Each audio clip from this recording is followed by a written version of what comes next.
recognizing what are my default modes of moving through life, and do I want to keep those? Yeah. Are those things that are still serving me? Because the majority of them come from childhood. Yep. That's where they started, and some of them I can put the pieces together and understand. Some of them I'm still trying to figure out and kind of like get the nuance of, because a lot of it's shadow, right? It's the subconscious ways that we move through the world that I'm trying to understand mine so that I can decide whether or not that's something that's still serving me. I'm ready. I'm ready. Are you completely, fully, 100% present and ready to go? I am as present as I can be. How often do you feel like you're not in your body? Often. Right? Yeah. Like, it's not even, what's the best way to say it? Like, it's not that I'm not present, right? But my brain is somewhere else. Yeah. Right? My thoughts, my consciousness is on something else. For sure. Right? So it's one of those like, are you here? Yeah. Sure. Checking in. What are we doing? Right. What are we talking about? But I think part of that could also come into the idea of like you've been in a situation where like the Groundhog Day, the monotonous, repetitive, kind of just continuously doing the same thing left and right. And so your body is like, yeah, I can totally go through these motions. Right. And then all of a sudden you're like, where the hell am I? Yeah. Right. It's like driving and all of a sudden you're like, what exit am I at? I used to have a theory about that, and I would tell people all the time, and whether it's right or wrong, I don't have any fucking clue, right? But that thing where you're driving, and the next thing you know, you're like pulling into your driveway, and you don't remember getting off the freeway, you don't remember taking the exits or the left or the rights or anything, and you're like, how the hell did I get here? Yeah. And what I would tell myself is, that's my brain or my higher self or whatever doing its thing where it's like, hey, you need to relax a little bit. So we're going to kind of zone out and give your brain a decompression. Yeah. Right? Because your body, driving is a great example where you're just going through the motions. Autopilot. You don't even have to think about it anymore. But I don't know if that's the case or not. I think it's probably reckless driving in some capacity. Yeah, it's 100% reckless driving. Because there's always that, and then all of a sudden you're like, wow! Yeah. It's so that you're back in your body. What the fuck? How did I get here? You're like, where did that come from? Yeah. And to you, you're like, asshole came out of nowhere. And they're like, dude, this jerk's been driving like this for an hour. Yeah. No shit. You've been called in 5 times already. You're just like, I'm on my way home. Everything's fine. People are like, there's a drunk driver. He's asleep at the wheel. And you're... I'm really excited about this whole entire fucking endeavor. Yeah. Like, I'm so jazzed. I'm so ready. I'm so excited for it. One of the things, as we've been talking about this first episode, I'm excited to learn about you. Like, I feel like I have like a flash, not even a flash. Like, I've got like I've seen the preview of Ben. Like, I've watched the trailer for Ben, and I'm like, oh my God, I'm so excited. Well, and I was thinking about this because we talked kind of like, hey, here's what we're going to go over, right? And I'm like, yeah, and it's made me think to myself, like, what do I know about Craig? Right. Who is Craig in my mind?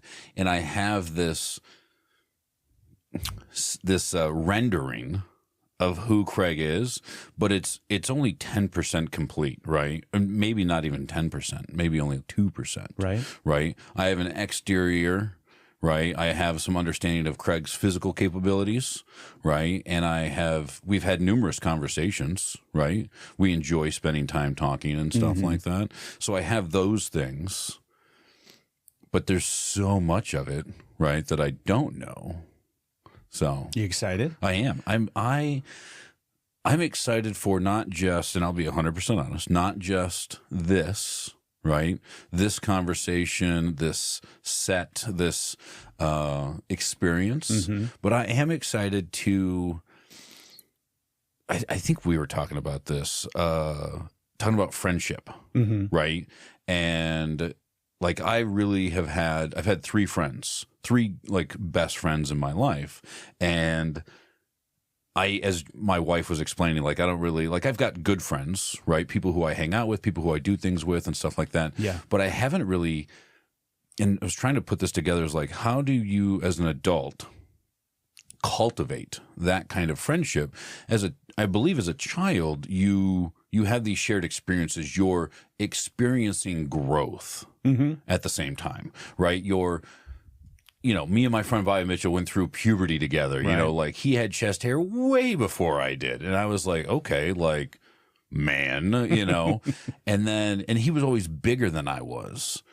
And then one day it was like, oh, maybe I'm a little bigger. And then like I surpassed him in like stature and stuff like that, in size and whatnot. And it was like, oh, okay. And that changed like things. Yeah. But we experienced all that together. Like we drank our first beers, really like the first time, not the first time I ever got drunk, but the first time I was like as myself in drinking. Yeah. And like me and him did that together. Right. And then my friend Mike, who was my sister's ex-husband, who we are no longer in contact, like we grew up, we went to school together. We were on the robotics team together. Like we did all these really cool things. But how do you do that as an adult? Right? Like I am always open to experiences, right? But I'm real happy. Like I'm not trying to grow up anymore, right? If anything, I'm trying to grow down maybe a hair. Okay. Right? Maybe you're like, hey, you got a little too serious. Let's tone it back a little bit. Right. Easy with the polo shirts, right? I'm wearing this. This is my man outfit. This is my man outfit, right? I almost put a polo on this morning. Right? And Jamie was like, yeah. And I was like, I put a different shirt on. And she was like, the company that I work for, she's like, you going to wear that? And I was like, I guess not, now that you question it. Yeah. And then I was like, well, I'll just switch to like what I know. OD green. There you go. There you go. Comfortable. It works. What about you? Like what about this are you the most excited about? The most excited about, I think truthfully, the thing I'm most excited about with all of this idea of doing a podcast together and kind of, watching and seeing what it's going to grow into and what we can kind of create together with it. Truthfully, it's just the excitement over you. Mm-hmm. It's the excitement over the opportunity to cultivate a friendship together. Yeah. And to really have a dedicated space to not just sit and get to know each other and to have conversations, but to